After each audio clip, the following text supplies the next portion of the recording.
টক ঝাল এই মিষ্টি ভর্তা এই জলপাই আচারটা খেতে খুবই মজা। তো এটা কিভাবে বানিয়েছি তাই ভিডিওটা আপনাদের সাথে আজকে শেয়ার করব। তো ফার্স্টে এখানে আমি আধা কেজি জলপাই নিয়েছি। জলপাইটাকে ভালো করে ধুয়ে পানিতে কিছু পরিমাণ লবণ দিয়ে এটাকে আমি সিদ্ধ করে নেব।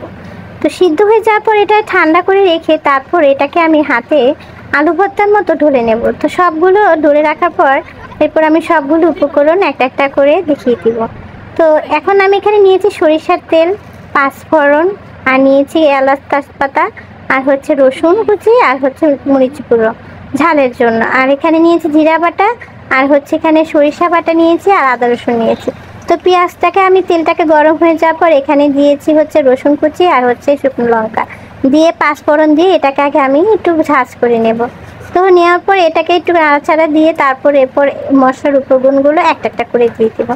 তো ফার্স্ট এখানে আমি বাটা মশলাগুলো দিয়ে দিয়েছি, সাথে তেজপাতা এলাচগুলো দিয়ে দিয়েছি। এটাকে ভালো করে কিছুক্ষণ কষিয়ে নেব। মরিচের গুঁড়োটা একটু পরে দেব, না হলে কালারটা সুন্দর আসবে না। তো মশলা সবগুলো অনেকক্ষণ কষানোর পর তারপর আমি মরিচের গুঁড়োটা দিয়েছি। এখন এটাকে দিয়ে আবার অনেকক্ষণ নাড়াচাড়া করব, আবার এটাকে কষিয়ে নেব। ভালো করে কষিয়ে নেওয়ার পর তারপর এখানে আমি জলপাইগুলো দিয়ে দিব। জলপাইগুলো দেওয়ার পর এটাকে আমি কম আঁচে রেখে প্রায় নন স্টপ নাড়াচাড়া দিয়ে এটাকে ভালো করে কষিয়ে নেব। এটা কিন্তু কোনো পানি অ্যাড করা এখন যাবে না। এটাকে ভালো করে একদম ভাজা ভাজা করে নিতে হবে।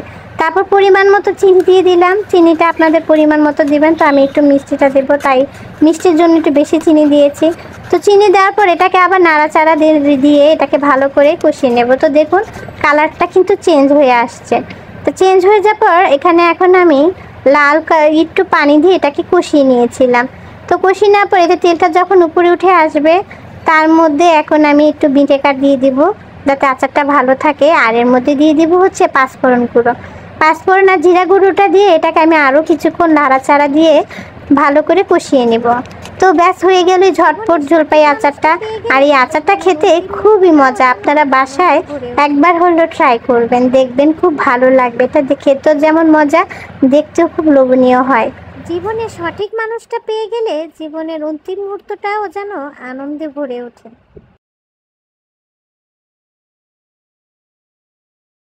জীবনে সঠিক মানুষটা পেয়ে গেলে জীবনের অন্তিম মুহূর্তটাও যেন আনন্দে ভরে ওঠে।